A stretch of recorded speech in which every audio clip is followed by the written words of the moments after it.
Oke, Dek, kita mulai aja ya. Sambil menunggu yang lain. Tadi kita sudah presentasi, ini tiba Ibu untuk melanjutkan materi yang akan Ibu sampaikan untuk pertemuan ke-14 ya, sebelum menjelang UAS. Oke, baik. Assalamualaikum warahmatullahi wabarakatuh.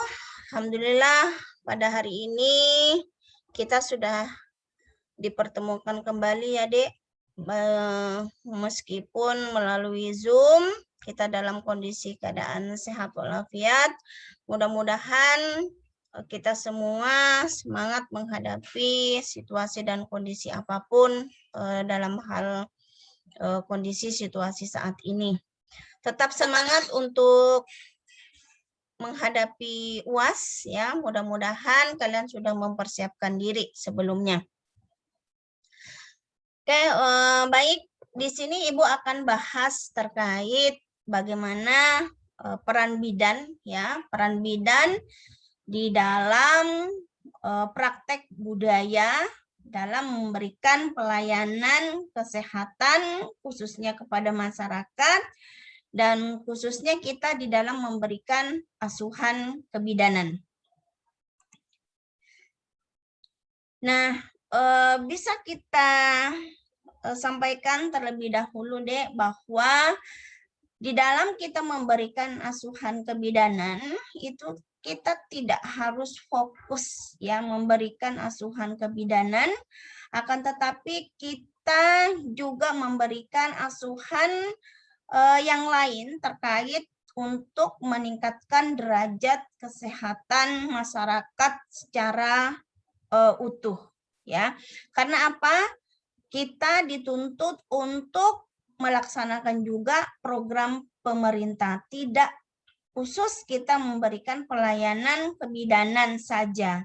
Nah, kan tetapi kita harus melihat bagaimana kewenangan kita yang seharusnya ya. Kita membantu program pemerintah tetapi tidak menyalahi aturan atau kewenangan kita sebagai seorang bidan. Nah, terutama di dalam budaya ya banyak kita mengalami kendala atau hambatan di dalam melaksanakan pelayanan asuhan kebidanan. Banyak dibenturkan terhadap budaya-budaya yang ada di masyarakat. Namun itu tidak menyurutkan kita di dalam memberikan asuhan kebidanan yang terbaik kepada masyarakat. Nah, pendahuluan saya sampaikan bahwa kita dituntut juga mencapai target SDGs ya, nanti yang akan kita capai pada tahun 2030. Nah, bidan di sini terdepan sebagai tenaga kesehatan untuk ikut mensukseskan SDGs ya.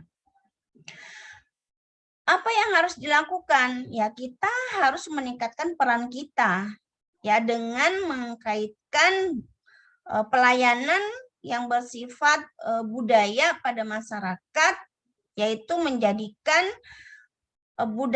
pelayanan budaya kebidanan ini menjadi bagian penting di dalam pelayanan kebidanan. Ya, bahwa dikatakan kita masih terhambat nih di dalam memberikan pelayanan kebidanan kepada masyarakat akan budaya-budaya yang ada di masyarakat. Ya, namun kita punya triknya, punya ilmunya bagaimana supaya masyarakat itu mau menerima apa yang kita sampaikan dan mau menjalankan ya apa yang kita sampaikan dalam bentuk perilaku hidup sehat tentunya ya. Kemudian kesehatan menjadi acuan dalam memberikan pelayanan kebidanan.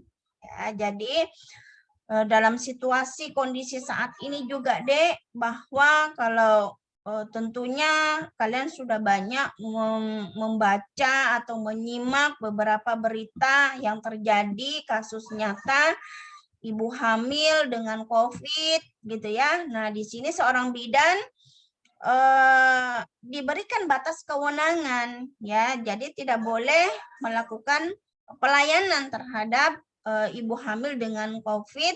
Nah, tentunya harus dilakukan rujukan ya, supaya apa? Tidak membahayakan ibu, tidak membahayakan keluarganya, tidak membahayakan kita sebagai tenaga kesehatan. Nah, bagaimana peran bidan sih sebenarnya sesungguhnya yang harus dilakukan? Nah, peran bidan, ingat, kita sudah belajar di semester 1 di konsep kebidanan. Ini harus kalian betul-betul pahami bagaimana sesungguhnya peran bidan itu. Nah, peran bidan itu merupakan suatu kegiatan yang bermanfaat ya untuk mempelajari interaksi antara individu dengan masyarakat dalam menjalankan kewajibannya sesuai tugasnya dan sesuai dengan kewenangannya. Nah, itu harus kalian garis bawahi apa yang saya tebalkan ini. Ya, jadi kita memberikan pelayanan mengikut sertakan aspek budaya itu tanpa mengurangi tugas dan kewenangan, tanpa menyalahi tugas dan kewenangan kita sebagai seorang bidan. Ya, lanjut. Bidan sebagai tenaga kesehatan. Nah, di sini ya bukan hanya tadi Ibu sampaikan di awal. Bidan itu bukan hanya khusus memberikan pelayanan kebidanan, tetapi punya tugas bahwa bidan itu sebagai tenaga kesehatan yang ikut serta di dalam mensukseskan program-program pemerintah di bidang kesehatan tentunya. Nah, bidan di sini memiliki peranan penting. Peranan penting untuk apa? Meningkatkan kualitas pelayanan kesehatan yang maksimal kepada masyarakat. Nah, seperti apa? Kita memberikan penyuluhan, kita memberikan KIE, kita memberikan edukasi, kita memberikan pada saat mau memberikan pelayanan kita ada inform choice, inform concern. Nah, itu pelayanan yang berkualitas, salah satu contohnya. Gitu ya, supaya apa? Kita tidak menyalahi tugas dan kewenangan kita. Ya, kita harus tetap menjunjung tinggi aspek legal, aspek hukum yang membatasi kewenangan kita sebagai seorang bidan. Ya. Kemudian meningkatkan kesadaran, kemauan dan kemampuan ya hidup sehat. Nah, di sini kita memang banyak mengalami kendala bahwa masyarakat untuk memiliki kesadaran, kemauan, ya, kemampuan untuk hidup sehat. Nah, ini masih banyak hambatan. Ya, tentunya apa tujuan di sini? Meningkatkan kesadaran, kemampuan dan hidup sehat untuk meningkatkan derajat kesehatan masyarakat, supaya apa? Masyarakat itu tetap sehat seutuhnya, tetap produktif, ya, mampu secara sosial dan ekonomi, berdaya di sini. Nah, pemberdayaan masyarakat seutuhnya. Nah, akhirnya dengan masyarakat sadar, masyarakat mau, dan masyarakat mampu hidup sehat, itu akan tercipta pemberdayaan masyarakat seutuhnya, dengan tersendirinya. Nah, jadi petugas kesehatan nanti nggak capek-capek lagi. Ya, sudah menginformasikan, sudah mengedukasi KIE ya, komunikasi, informasi dan edukasi. Ini jangan sampai lupa kita di dalam memberikan asuhan pelayanan kesehatan. Nah, hambatan bidan di dalam memberikan peranannya di masyarakat, ya. Nah, ini hambatan yang bisa terlihat di masyarakat, yang terjadi di masyarakat, ya, bahwa kurangnya pengetahuan masyarakat tentang hidup sehat. Nah, di sini ya hambatannya. Kemudian pemahaman masyarakat tentang informasi kesehatan, sikap masyarakat yang salah terhadap kesehatan dan penyakit. Kemudian pemanfaatan sarana dan prasarana kesehatan, sosial, ekonomi dari masyarakat. Nah, ini yang sampai saat ini menjadi hambatan bidan di dalam menjalankan peranannya di masyarakat. Masyarakat masih kurang pengetahuan tentang hidup sehat. Apabila ada kondisi atau penyakit-penyakit baru yang harus contoh ya deh untuk saat ini harus patuh terhadap protokol kesehatan. Itu masih banyak kontroversi. Ya. Nah, di sini bagaimana peran bidan di dalam menjalankan tugasnya? KIED, komunikasikan informasi dan edukasi itu jangan lupa. Ya. Kita menginformasikan, kita mengkomunikasikan tanpa edukasi itu tidak akan berhasil. Ya, itu KIE itu harus kita mantapkan. Nah, seperti apa KIE-nya nanti kita bahas, ya. Kemudian pemahaman masyarakat tentang informasi kesehatan masih banyak yang simpang siur. Ya, masih banyak berita-berita untuk kita sendiri pun masih bingung berita yang benar dan berita yang salah itu seperti apa. Ya, kenapa? Dunia kesehatan itu sangat berkembang pesat. Ya, mungkin bisa setiap hari, setiap minggu, setiap bulan itu akan berubah. Bentuk-bentuk pelayanannya, bentuk-bentuk intervensinya, bentuk-bentuk penata laksanaannya. Jadi kita harus benar-benar simak dengan baik berdasarkan teori, berdasarkan penelitian yang nyata. Ya, jangan katanya informasi. Gitu ya, jangan coba-coba. Ya, kalau kita sebagai tenaga kesehatan, khususnya bidan harus berdasarkan melaksanakan tindakan asuhan kebidanan khususnya itu harus berdasarkan evidence base. Ya, bentuk-bentuk tindakan nyata, penelitian-penelitian yang sudah nyata, sudah dilakukan dan benar adanya. Gitu ya, akurat. Kemudian sikap masyarakat. Nah, sikap masyarakat ini banyak deh. Ada yang menolak gitu kan ya. Ada yang justru melawan gitu ya. Bukan hanya menolak, malah melawan juga ada. Ada yang menerima gitu ya. Kemudian pemanfaatan sarana dan prasarana. Nah, kadang-kadang sudah ada sarana dan prasarananya itu tidak dimanfaatkan. Ya, kita pergi ke tempat lain contohnya ya, berbagai alternatif menurut pemikiran masyarakat dan sebenarnya itu salah gitu ya. Nah, ini jangan sampai kita sebagai petugas kesehatan edukasinya itu harus betul-betul di sini kita kuasai. Ya.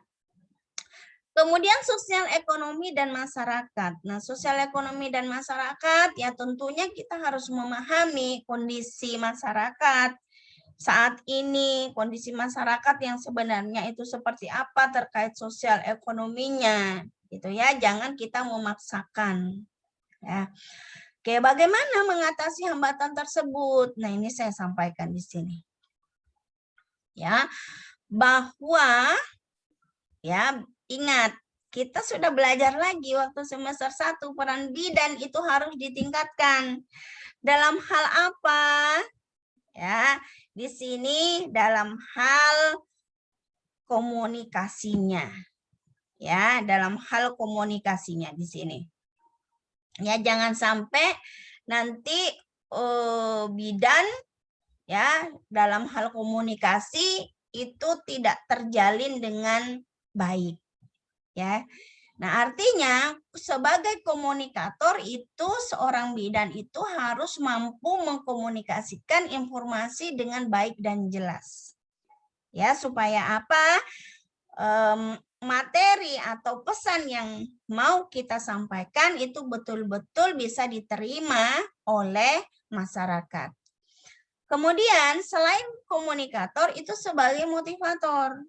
Nah, tadi Dek, kita sudah mengkomunikasikan, kita sudah menginformasikan, kemudian kita edukasi. Di sini kita harus motivasi bahwa masyarakat dengan melakukan seperti ini yakin kita akan berhasil, gitu ya.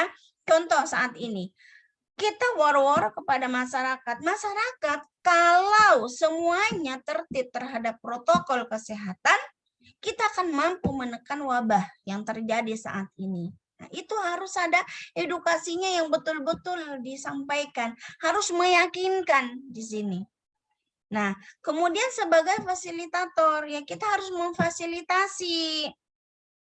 Ya, kalau misalkan Bu saya tidak punya uang untuk beli masker medis, silakan pakai masker kain gitu yang lebih murah. Kita harus fasilitasi dan kita harus punya beberapa alternatif yang harus disampaikan kepada masyarakat ya supaya masyarakat itu oh iya ini dengan cara ini juga bisa dilakukan.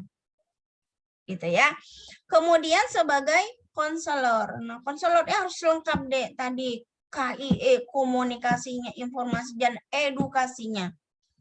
Ya, sebagai konselor itu harus mampu ya menempatkan dirinya bagaimana menjadi seorang bidan yang role model di masyarakat ya.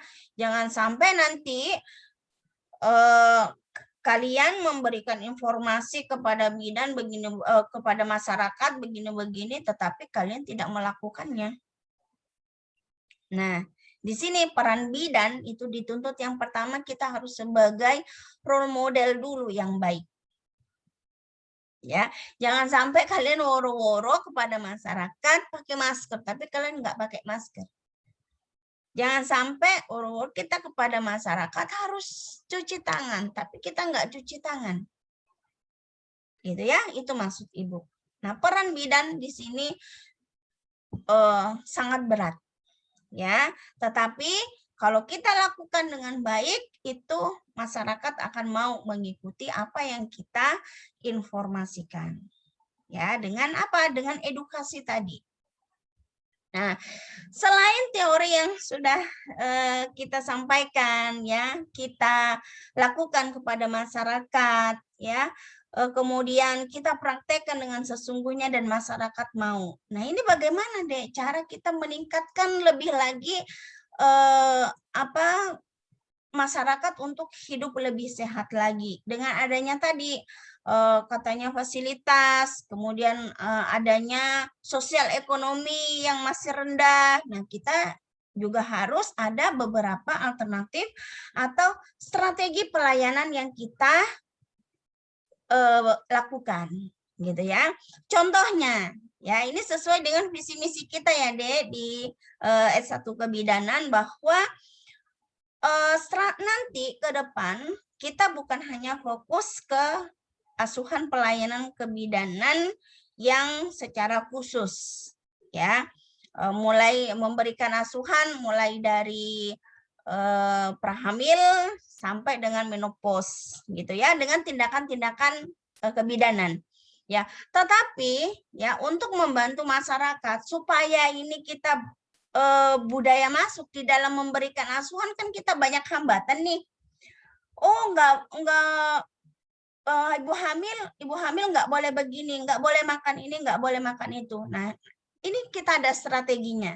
Ya, salah satunya yang akan kita bahas itu terkait pelayanan komplementer, gitu ya. Nah ini dengan adanya masuk pelayanan ini, nah masyarakat mungkin secara ekonomi itu bisa tertolong. Yang tadinya ya Dek, yang tadinya sungsang, contoh ya, yang tadinya persalinannya kehamilannya kok kepalanya di atas terus sudah 32 minggu kok belum muter ke bawah gitu ya. Nah ini jangan sampai Dek nanti pasien kalian ini pergi ke dukun untuk diputar-putar ya, tetapi ada apa? Asuhan komplementer yang sudah kita lakukan. Contohnya seperti apa? Kita adakan kelas hamil. Kita adakan praktek-praktek yoga supaya apa?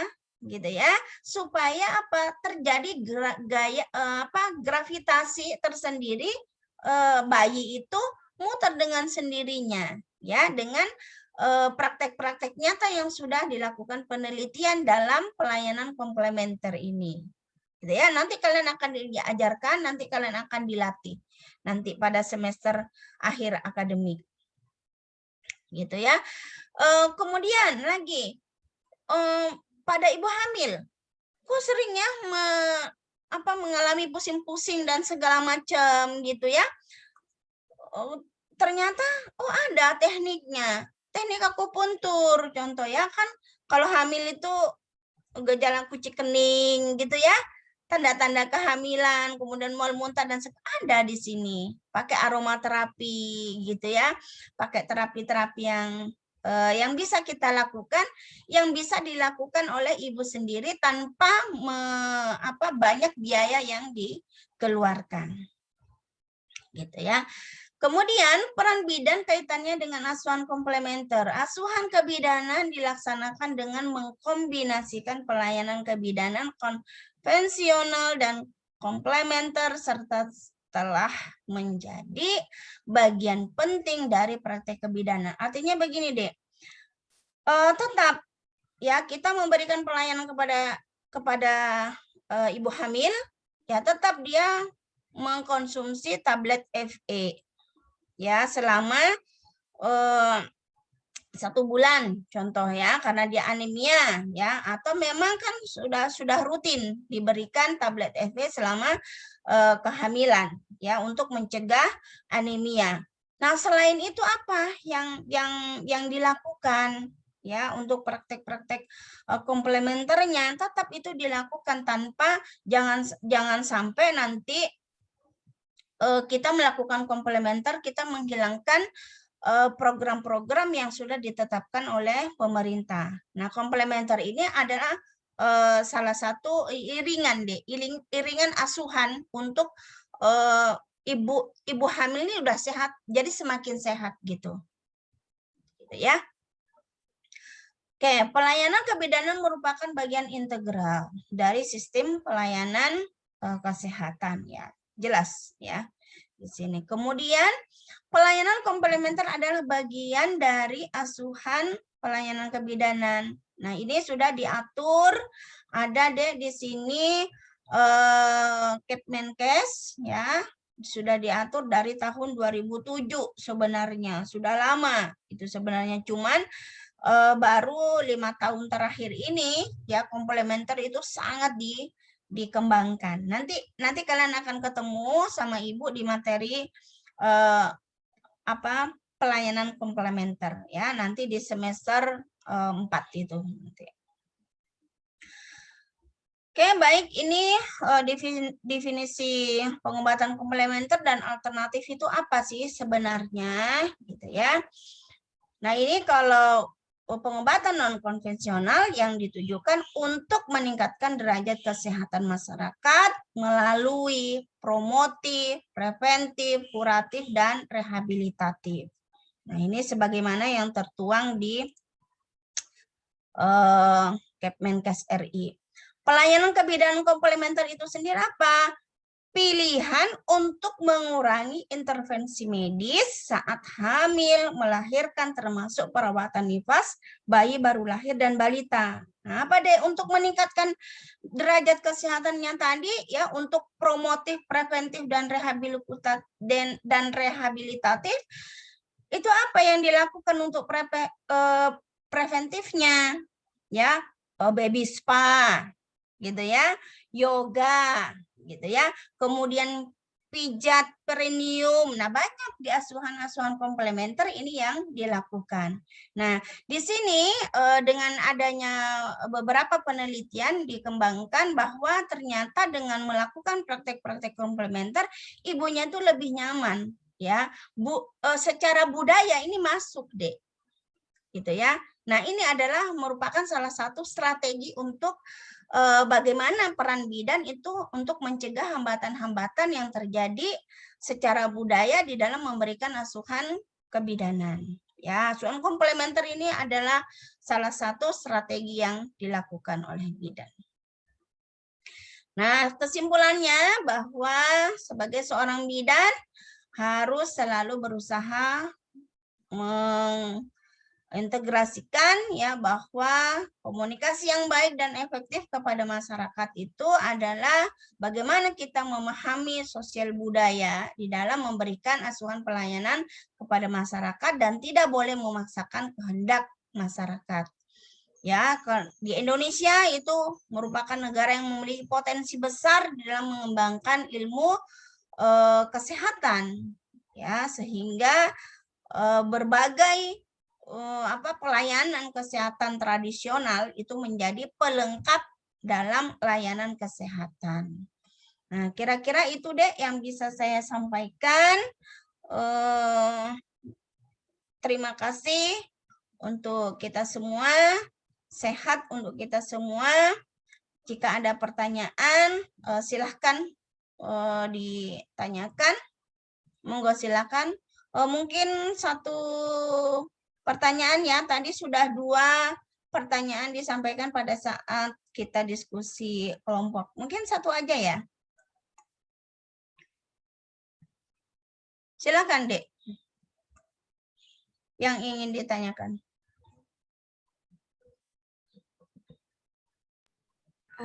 Ibu, maaf Ibu, saya izin bertanya Ibu. Oke, silakan Dek. Baik Ibu, sebelumnya perkenalkan saya Enika, perwakilan dari kelompok 9 Ibu.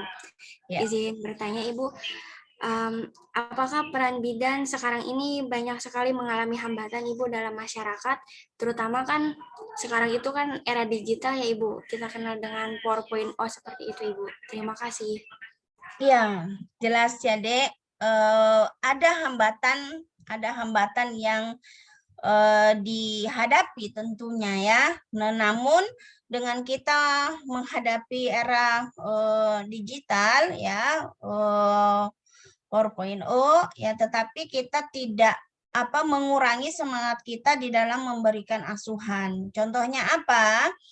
Ya, hambatan-hambatan itu tadi yang saya sampaikan, kita harus kuasai dulu ya bagaimana peran bidan. Kita harus tingkatkan bagaimana peran bidan sebagai komunikator, sebagai konselor, sebagai fasilitator, yaitu kita harus tingkatkan peran bidan yang Ibu sampaikan tadi. Nah, untuk mengarah ke digital ya bidan itu harus mampu mengikuti. Contohnya apa? Harus lebih banyak lagi mengikuti pelatihan-pelatihan ya, kemudian harus lebih lagi mengikuti seminar ya, workshop itu untuk dalam rangka meningkatkan kualitas pelayanan yang dituntut untuk saat ini. Nah, kira-kira begitu. Gimana ini Kak? Baik Ibu, terima kasih. Sangat jelas Ibu. Oke, baik. Oke, ada lagi? Kita ada waktu 1 menit lagi. Silakan. Maaf Ibu, saya izin bertanya Ibu. Cukup? Oke. Kalau memang dirasa cukup, terima kasih atas waktu dan perhatiannya. Mudah-mudahan kalian sukses nanti dalam menghadapi ujian ya. Jangan lupa semangat dan terus berdoa, kita harus tetap sehat ya. Salam Ibu sama orang tua ya. Terima kasih. Wabillahi taufiq wal hidayah. Wassalamualaikum warahmatullahi wabarakatuh. Waalaikumsalam warahmatullahi wabarakatuh. Terima kasih banyak Ibu. Terima kasih banyak. Yo, sama-sama.